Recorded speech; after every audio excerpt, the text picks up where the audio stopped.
یہ کووڈ جب آیا ہے نا کرونا, ہمارے یہاں تو حکومتیں عاجز آ گئی, ابے تھوڑا فاصلے سے بیٹھ جا, مر جائے گا. لوگ کہہ رہے مریں گے نا تو کیا ہو گیا. حالانکہ یہ غلط سوچ ہے. جب اللہ نے پیدا کیا تو اس میں فرض ہے, شریعت نے حکم دیا زندہ رہو, یہ اللہ کا حکم سمجھ کے ہم زندہ رہنے کی کوشش کرتے ہیں. لیکن وہ ٹینشن نہیں ہوئی. میں یورپ میں تھا نا, وہاں لوگوں نے بتایا کہ گورنمنٹ نے جتنا فاصلے کا کہا تھا نا, لوگوں نے احتیاطاً ڈبل فاصلے رکھے ہوئے تھے اس سے, کیونکہ ڈر رہے ہیں کہ جب دنیا ہی سب کچھ ہے, کہتے ہیں یار مر گئے تو ختم نا, مر گئے تو کیا ہے, ابے بھائی ختم. تو وہ ادھر سے کوئی بندہ آ رہا ہے تو بھائی تو وہیں سے مڑ جا, وہیں سے مڑ جا, وہیں سے جو کہنا ہے وہیں سے اشاروں سے سمجھا دے. اتنے ڈپریشن میں, بہت سے تو ڈپریشن سے مر گئے کہ کہیں ہم مر نہ جائیں. حقیقت ہے, یہ بھی ڈپریشن ہوتی ہے کہ میں مرنا چاہوں, اس کی باقاعدہ گولیاں کھلانی پڑتی ہیں بندے کو. تو اس خوف سے مر جاتا ہے آدمی کہ میں مر نہ جاؤں کہیں. مسلمان کو اللہ نے آخرت کے لیے بنایا, وہ اس خوف سے بولو نہیں مرتا. کہتے یار دیکھو, ہمیں اگر یقین ہو جائے نا کہ آج مر جائیں تو اللہ ہم سے راضی ہے, تو میں کہتا ہوں ابھی مر جائیں فوراً, ایک سیکنڈ بھی نہ بچے. ہم کیوں مرنا نہیں چاہتے کہ پتہ نہیں جائیں گے کہاں. مسئلہ سارا یہ ہے. آئی بات سمجھ میں؟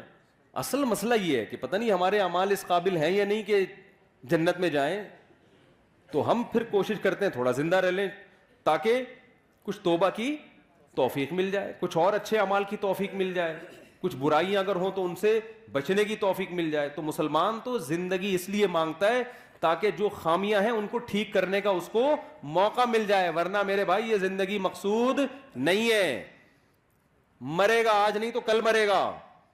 اور کمال کی بات یہ ہے کہ جس کے موت کا خوف نکل جائے تو وہ مرتا بھی جلدی نہیں ہے, کیوں ٹینشن فری ہو جاتا ہے نا. مرے گا کسی اور وجہ سے, ٹینشن سے نہیں مرتا پھر وہ.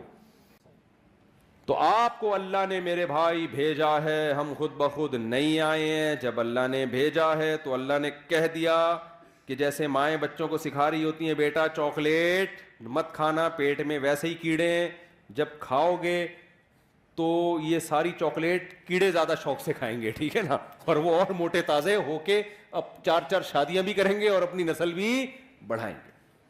وہ کیڑے یہ کام کر رہے ہوتے ہیں بچے کے پیٹ میں, لیکن بچے کو ایسا کیڑا ہوتا ہے وہ پھر بھی چھوڑتا ہے نہیں. تو جو کیڑا بچے کو ہوتا ہے نا وہی آج انسانوں کو ہے. اللہ کہہ رہا ہے کہ یہ مت جاؤ, اس طرف مت جاؤ, اس سے دل مت لگاؤ, حلال استعمال کرو اور اس سے بھی دل مت لگاؤ. اتنی محبت کرو جتنی مسافروں سے کی جاتی ہے. آپ ٹرین میں بیٹھتے ہیں, کوئی خوبصورت سا دوست, بڑی زبردست پرسنالٹی, وہ آپ کے ساتھ آ کے بیٹھ گیا, آپ کو اچھا لگا, بات چیت میں آپ کا دل اس کی طرف مائل ہوتا ہے, بس اتنا. یہ نہیں ہوتا کہ جب وہ پشاور اسٹیشن پہ اترا تو پھوٹ پھوٹ کے رونا, بے ہائے ہائے میرا دوست جدا ہو گیا اور ڈپریشن کی گولیاں کھا رہے ہیں, ڈاکٹر صاحب یار وہ وسیم بھائی میرے ساتھ بیٹھے ہوئے تھے, بڑے اچھے لگ رہے تھے مجھے, وہ ملتان پہ اتر گئے, مجھے پشاور جانا تھا, دونوں کا اسٹیشن الگ تھا, میں ڈپریشن میں جا رہا ہوں, خدا کے لیے مجھے کچھ گولیاں دو. ڈاکٹر کہے گا بے وقوف پہلے تو اپنی کھوپڑی کا علاج کر, جب تجھے پتا تھا اس کا اسٹیشن ہی الگ ہے, تیرا اسٹیشن ہی الگ ہے, تو اتنی محبت تو نے کی کیوں اس سے, تجھے پتا نہیں تھا. تو یہی حساب کتاب ہے بھائی. اللہ میاں منع کر رہے ہیں بھائی مسافر خانہ ہے. دیکھو ہم سے پہلے 60-70 سال پہلے آپ کبھی کراچی کا نا لکھیں کہ 1974 میں کراچی کیسا تھا یا 1960 میں کیسا تھا, تو آپ کو یوٹیوب پہ ویڈیوز آ جائیں گی, ٹانگے والے آئیں گے, کچھ برگر آئے گا, کچھ بڑا اچھا سا کراچی آئے گا پرانے زمانے کا نا, سارے جوان لوگ نظر آئیں گے. پھر آپ دیکھیں یہ جوان میں سے ایک بھی ابھی مارکیٹ میں نہیں, سارے کہاں ہیں, کوئی پاپوش کے قبرستان میں, کوئی سخی حسن میں لیٹا ہوا ہوگا جس کی ہم ویڈیو دیکھ رہے ہیں, اور وہ بھی خوش قسمت ہے جو لیٹا ہوا ہوگا, ورنہ گورکن پارٹس نکال کے کوئی ہو سکتا ہے گردہ غفار بھائی کے لگا ہوا اس کا صحیح بات, کوئی بھروسہ نہیں ہے. ابھی تو ڈاکٹروں نے بھی ایک کام شروع کر دیے ہیں, جیسے ہی تازہ مردہ ہو پارٹس نکال کے جس کے جو فٹ آ رہا ہے اس کے لگا دیا, چل گئی. تو مردے کا بھی تمیز سے نہیں سو سکتا قبر میں. تو آپ دیکھیں پرانے زمانے کی نا وہ ویڈیوز دیکھیں, اور پھر دیکھیں یہ سارے مارکیٹ سے کیا ہو گئے شارٹ. تو کل بہت جلد لوگ دیکھ رہے ہوں گے یار 2022 میں لالو کھیت کی مسجد میں بیان ہو رہا تھا, تو ہم نظر آئیں گے اس کو, ایک بیان کر رہے ہیں شادیوں کی باتیں, بچے پیدا کرنے کی, آپ لوگ بھی انجوائے کر رہے ہیں. وہ پھر وہ مولوی صاحب یہ سمجھا رہے ہوں گے یہ جتنے بھی لوگ ہیں نا یہ ہیں نہیں تھے ٹھیک ہے نا. کوئی پاپوش کے قبرستان میں ہے, مجھے تو قبرستانوں کے نام بھی نہیں آتے یار, سخی حسن کے قبرستان میں, کوئی فلانے قبرستان میں, کوئی فلانے قبرستان میں, سارے مارکیٹ سے کیا ہے شارٹ. یہ وہ لوگ ہیں جو کہتے تھے کہ جس کے پاس بحریہ ٹاؤن کا پلاٹ ہے نا کامیاب صرف وہی ہے. آئی بات سمجھ میں؟ یہ وہ لوگ تھے جب بھی ملا کرتے تھے بولتے تھے یار تیرا سورس آف انکم کیا ہے یار, بتا یار تو کماتا کیا ہے. وہ کہیں گے میں ٹھیلا لگاتا ہوں, 2 ٹکے کا آدمی نہیں ہے, دفع ہو یہاں سے. ٹھیلا لگاتا ہے, ٹماٹر بیچتا ہے, ادھر جا. اور جب کوئی ان سے آ کے ملتا تھا کہ جی میں وہ میرا بزنس ہے اصل میں تو ڈالر چھاپ رہا ہوں, میری تو فیکٹری ہے, اس کو گلے لگاتے تھے یار. سکسیس اس کو بولتے ہیں. لگتا ہے تو نے کسی موٹیویشنل اسپیکر کی تقریر سن کے عمل کیا ہے. تو جواب میں کہا گا بھائی موٹیویشنل اسپیکر تو مجھ سے سیکھ کے جاتے ہیں. جیسے میں کہیں بیٹھا ہوا تھا نا مسجد میں نے تیسری شادی کی تھی اس وقت معذرت کے ساتھ, تو کچھ لڑکے بیٹھے ہوئے تھے, معذرت اس لیے کہ لوگوں کی ایک نہیں ہو رہی, پھر وہ بہت شرمندہ ہوتے ہیں ایسی باتیں سن کے نا, تو میں معذرت کر لیتا ہوں احتیاطاً. میں بیٹھا ہوا تھا نا تو لڑکے میرے سامنے تو بات کرتے نہیں.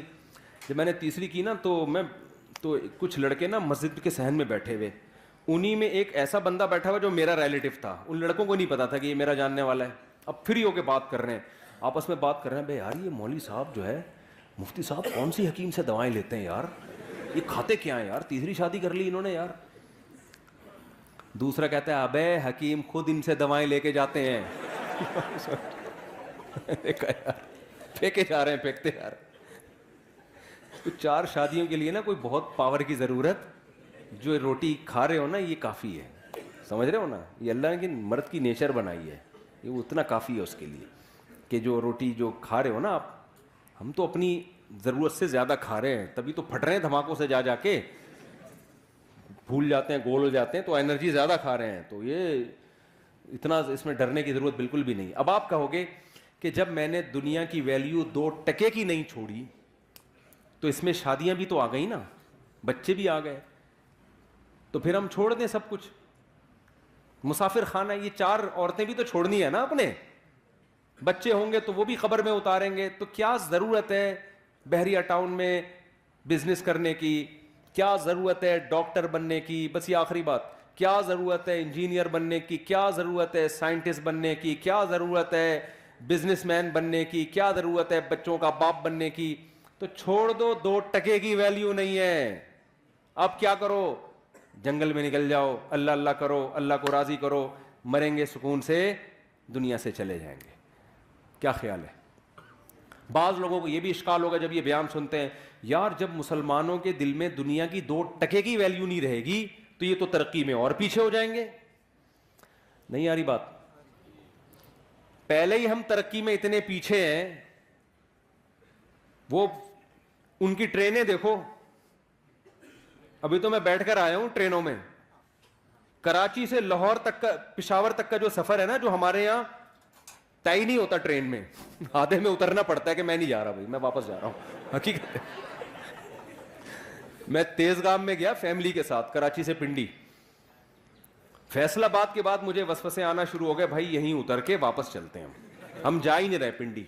اتنا لیٹ کیا ہے نا بھائی, چل لے, خدا کا واسطہ چل لے. پہلے تو کراچی میں یہ ہوا کہ 4 نمازیں ہماری اسٹیشن پہ ہوئی ہیں, ظہر اثر مغرب عشاء, چل ہی نہیں رہی. چلی ہے تو جھاڑ پھونک دعائیں پھونکے لگا کے تھوڑا ہل لے بھائی, پتہ نہیں کس, اب تھوڑا بہتر ہو گیا نظام. تو فلائٹیں کتنی لیٹ ہو جاتی ہیں. میں اپنے بچوں کو پہلی دفعہ میں نے کہا چلو جہاز میں بٹھاتا ہوں, ان کو خوش ہوں گے, تو میں نے کہا دن کی روشنی میں نا, میں نے تھوڑا مہنگا ٹکٹ لیا کہ بچے تھوڑا دن کی روشنی میں جہاز سے اڑتا ہے, ان کو اچھا لگتا ہے نا, تو تھوڑا مہنگا کیا. یار ایک دفعہ تو بچوں کو جہاز میں تو بیٹھے نا, تو ہم جب ایئرپورٹ گئے تو پتا چلا 7 گھنٹے فلائٹ لیٹ ہے. اتنی ٹینشن سے صبح کا ٹکٹ لیا, اڑے وہی رات ہی کے اندھیرے میں. سمجھ رہے؟ یہ الحمدللہ پیکیجز ہیں یہاں پہ گورنمنٹ کی طرف سے نا, بہت زبردست پیکیجز ہیں. تو ہاں وہ ہم جب گئے نا تو کیا کہہ رہا تھا میں, ہاں میں یہ کہہ رہا تھا کہ سوال پیدا ہوتا ہے جب مسلمان کی نظر میں اس دنیا کی ویلیو ابھی تو تھوڑی سی ویلیو ہے تو اس نیت سے تھوڑی اسٹرگل کر لیتا ہے کہ کچھ ویلیو ہے. جب مولوی لوگ بالکل ہی ویلیو نکال دیں گے, 2 ٹکے کی ویلیو نہیں رہے گی, تو پھر تو ہم ترقی میں اور زیادہ پیچھے.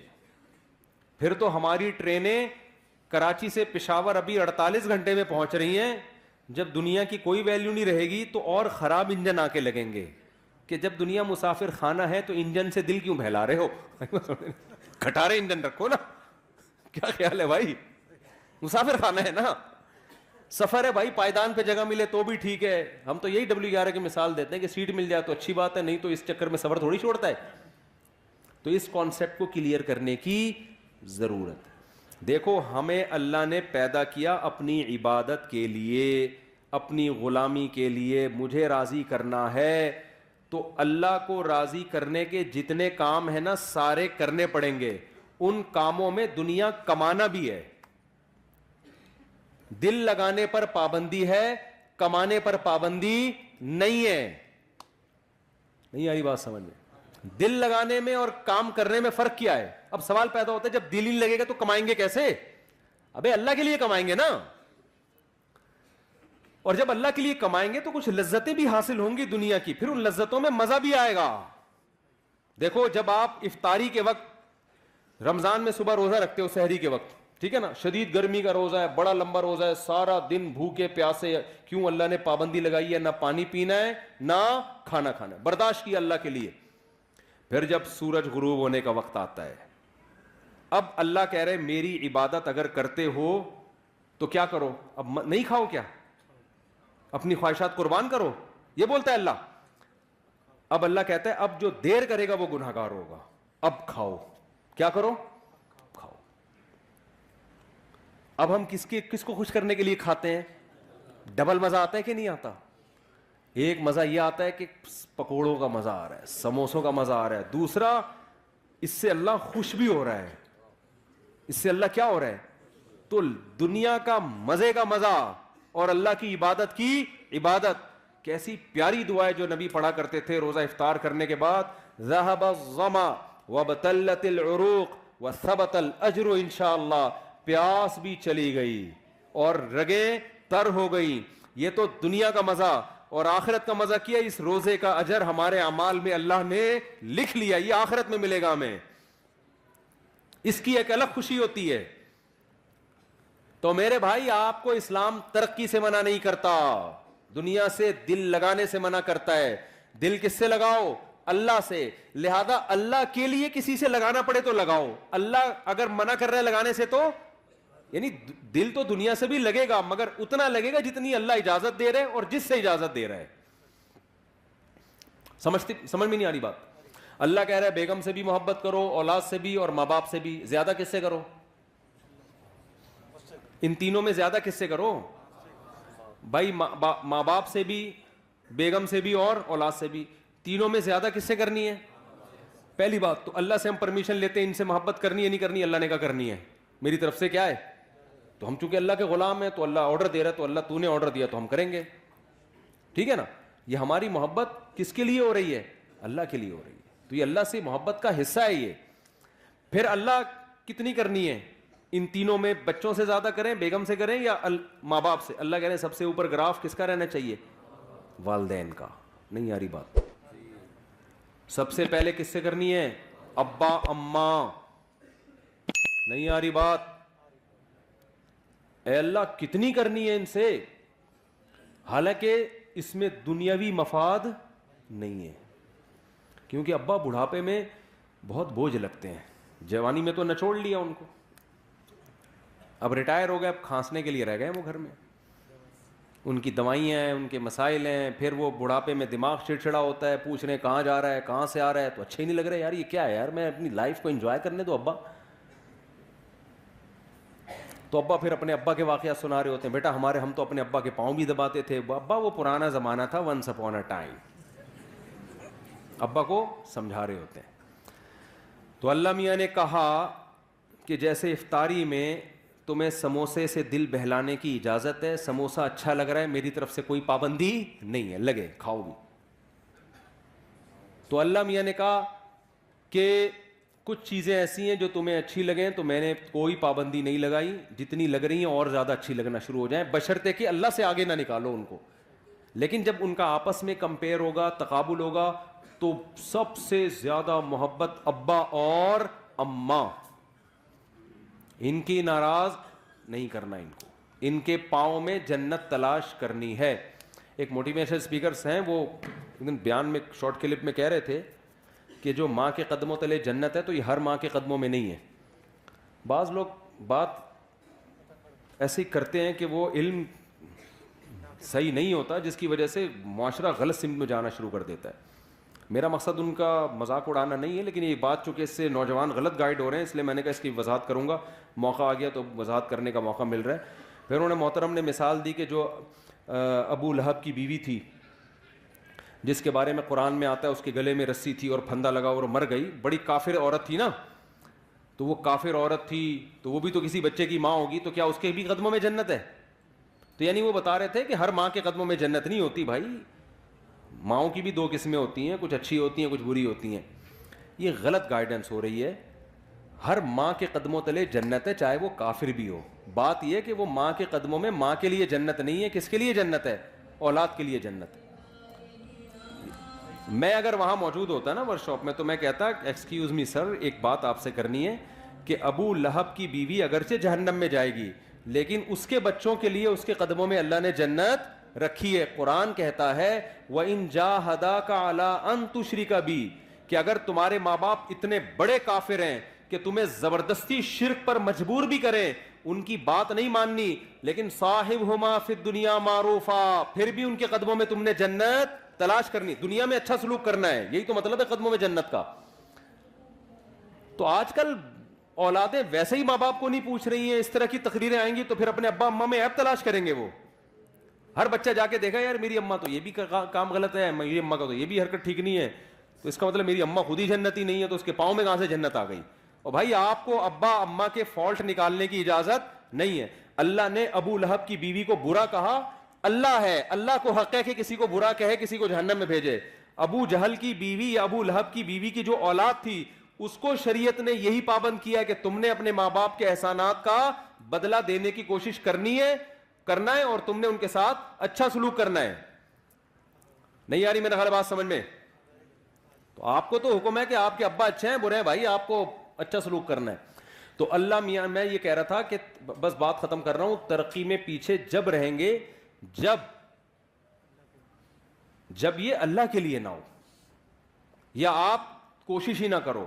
اللہ نے حکم دیا ہے کہ سارے کام کرنے ہیں کس کو راضی کرنے کے لیے؟ اللہ کو. اس سے پتہ ہے کیا ہوگا؟ یہ ترقی کی اسپیڈ غیر مسلموں سے بھی زیادہ تیز ہو جائے گی، کیونکہ جو کام اللہ کے لیے کیا جاتا ہے نا اس میں جان بہت ہوتی ہے، کیونکہ اس کا اجر کون دے گا؟ اللہ. دیکھو مجھے ایک بات بتاؤ، ڈاکٹر لوگ کہتے ہیں کہ میں آپ چند مثالوں سے سمجھاتا ہوں کہ جب مذہب کی موٹیویشن ملتی ہے وہ بہت پاورفل موٹیویشن ہوتی ہے. وہ جہاں مذہب کی موٹیویشن نہیں ہوگی وہاں جان نہیں ہوتی. شوگر کے مریض کو ڈاکٹر کہتا ہے اتنے گھنٹے فاسٹنگ کرنی ہے، 100 میں ایک مریض کرتا ہوگا فاسٹنگ. لیکن رمضان آتا ہے، اللہ کا حکم ہے پورا مہینہ فاسٹنگ کرنی ہے. 90% مسلمان کیا کر رہے ہوتے ہیں؟ روزے رکھ رہے ہوتے ہیں، گرمیوں میں بھی سردیوں میں بھی. نہیں آ رہی میرا خیال ہے بات سمجھ؟ کیوں بھائی؟ اللہ کس کا آرڈر ہے؟ تو یار جو قوم صبح سے کہ رات تک اللہ کے لیے بھوکی پیاسی رہ سکتی ہے وہ پڑھ نہیں سکتی اللہ کے لیے؟ نہیں آ رہی بات؟ وہ پڑھے گی کیوں نہیں پڑھے گی؟ اس کو بتانے والے لوگ شارٹ ہیں مارکیٹ میں. وہ مذہب کا صرف ایک پہلو سامنے رکھا ہوا ہے اس نے. اور سب سے بڑی بات یہ کہ یہ کام تھا ہماری حکومتوں کا. حکومتیں ذمہ داری پوری نہیں کر رہی ہیں. پڑھائی کا نظام تو دیکھو نا. کوئی بھی مجھے آ کے کہتا ہے نا اسکول میں پڑھتا ہوں، میں کہتا ہوں پڑھتا نہیں ہے، یہ بولو کہ میں اسکول میں نہیں پڑھتا ہوں. جھوٹ نہیں بولا کرو. تو یہ تو سسٹم مذہب کا نہیں ہے. یہ خرابی جو ہم ترقی میں پیچھے، ہمارے حکمرانوں کی پالیسیاں ہیں. ورنہ میں کے پی کے گیا ہوں نا، وہاں دین اور مذہب زیادہ ہے. وہاں ایجوکیشن کے ریشو پورے پاکستان میں سب سے زیادہ ہے. پورے پاکستان میں کے پی کے کی جتنی آبادی ہے نا اس کے لحاظ سے لٹریسی ریشو کے پی کے میں پنجاب اور کراچی کی نسبت زیادہ. کیوں؟ وہاں دین اور مذہب کیا ہے؟ زیادہ ہے. دین اور مذہب زیادہ ہونے کی وجہ سے جو اخلاقی برائیاں ان کا ریشو کیا ہے؟ کم ہے. جب اخلاقی برائیاں کم ہوتی ہیں تو آپ اپنے ہدف کو فوکس کرتے ہو. تو اس لیے اللہ آپ کو ترقی سے منع نہیں کر رہا. المومن القوی خیر من المؤمن الضعیف. حدیث میں آتا ہے طاقتور مومن اللہ کو کمزور مومن سے زیادہ محبوب ہے. تو طاقت میں جسمانی طاقت بھی ہے, طاقت میں ایجوکیشن کی طاقت بھی ہے, طاقت میں دولت کی طاقت بھی ہے, طاقت میں ٹیکنالوجی کی طاقت بھی ہے. لیکن یہ تمام طاقتیں کس کے لیے ہوں گی؟ اللہ کے لیے ہوں گی. جب اللہ کے لیے ہوں گی تو دل اللہ سے لگے گا, ان طاقتوں سے نہیں لگے گا. لہذا کسی کو یہ طاقت مل گئی ٹھیک ہے, نہیں ملی تو کیا سوچے گا؟ بھائی میرا مقصد تھا اللہ کو راضی کرنا, وہ کیا ہو گیا ہے؟ پورا ہو گیا ہے. پھر گھر بھی بنا لے, پراپرٹی بھی خرید لے, مرے گا تو کوئی بات نہیں یار, ہم نے تو اللہ کو خوش کرنے کے لیے بچوں کے لیے بنائی تھی. مر گئے تو کیا ہو گیا؟ ابے لوگ کہہ رہے ہوتے ہیں نا بیچارے نے اتنی محنت سے کروڑوں روپے کا گھر بنایا, بیچارے کو رہنا نصیب نہیں ہوا, تو اتنا کیوں طرز کھا رہے ہو؟ رہ بھی لیتا تو کتنے دن رہ لیتا.